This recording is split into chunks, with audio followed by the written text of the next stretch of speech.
Hey everybody, Unwordle here. Just thought I'd throw together a little commentary thing. I don't know if you can call it a special. Um, Probably wondering why I didn't do it with episode 1. And the reason is that after 30 takes of trying to do episode 1, I gave up and decided I'd do this one instead. Hopefully I'd have more to say on it. Or rather, yeah. Enough of that line of thought. So, I picked episode 5 because it is my favorite episode that I've done so far. Mostly just because of the plethora of Lavi and Mullen stuff I get in this. But also because it was the one that followed up the musical. And that comment I make about how do we go up from here, I really wasn't kidding about that when I wrote it into the song. Yes, it was a nice horse pun for the episode there.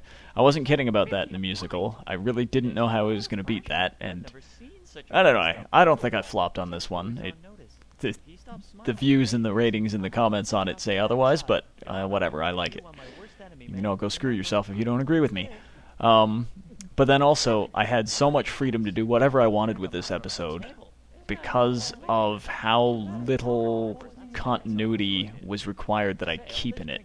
The only thing necessary to the plot is that Mullen ends up on the Savannah at the end of it, and everything else I could completely do with whatever the hell I wanted.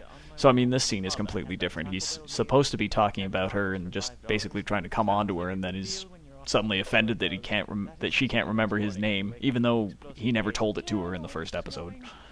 So, there's absolutely no reason why he should be offended, so I made him not. Yeah.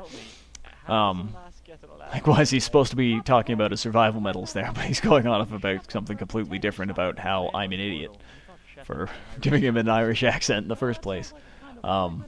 Again, yeah, he's just being accurate. More fourth wall breaking from the tech crew. I do love the tech crew. Mullen, Lavi, and the tech crew are the characters in this episode. It's hard not to like it.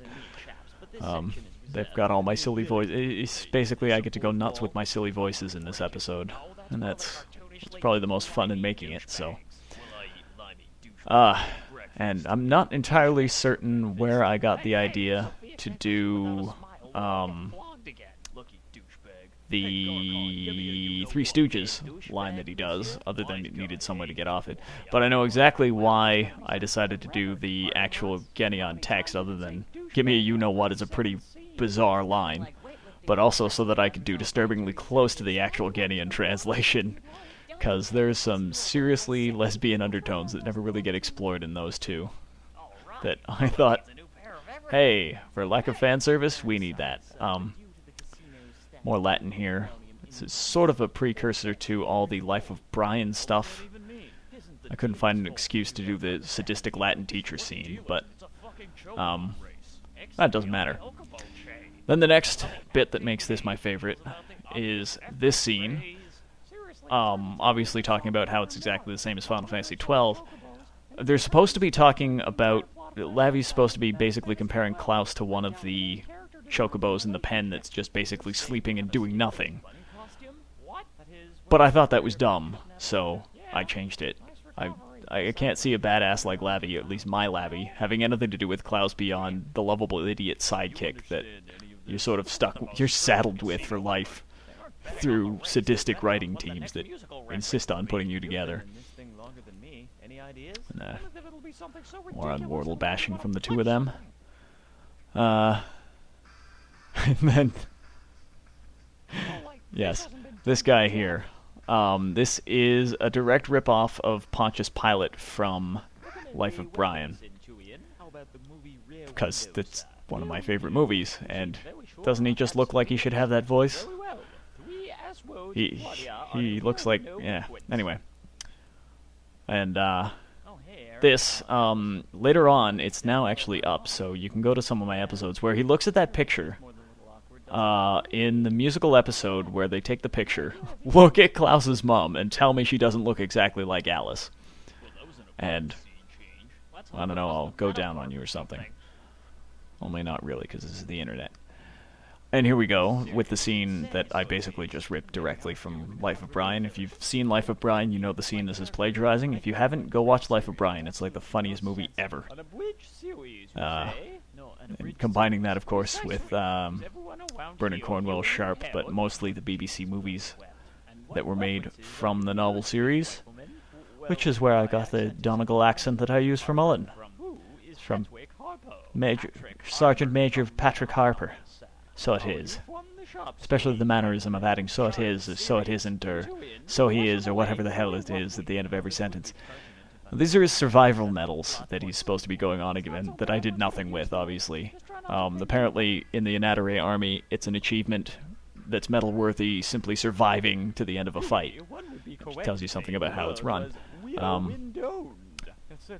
And go and watch the original show and you'll know exactly why Mullen says this, because it really is, both in mine and theirs. And Fatty McShitstash is the name she gives the guy, if you can't hear it over the other dialogue. It's something McSomething. It's hilarious. Now this, ironically, with Talk Hands Man, it's a little difficult to tell exactly what I'm talking about with his emoting being so distracting, because it actually fits with the dialogue I gave him. But take my word for it, in the dub, it makes no sense, and it's incredibly distracting. Otherwise, yeah, Alex wouldn't have said it.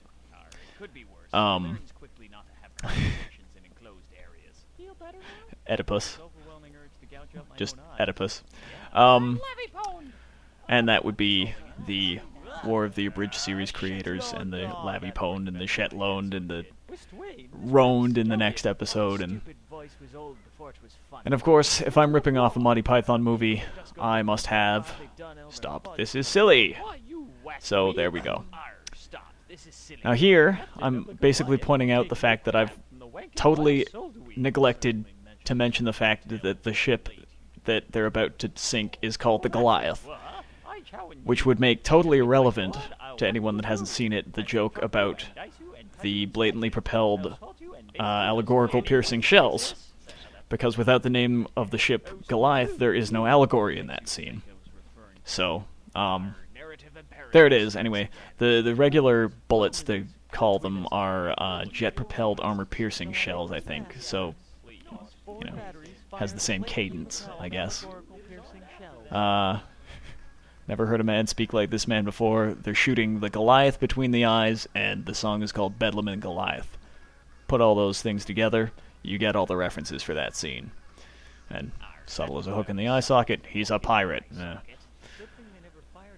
Yes, and Klaus's comment there has to do with the fact that in the original, the Goliath shoots at them from the back a couple of times and hits them. So if they'd been standing out on that deck during that, that would have looked like a really bloody mess. Which is what it should have looked like. But obviously it doesn't, because they're all alive and watching it go down and pitying Mullen for his ineffectuality and general fail at lifeness. Anyway, that's it.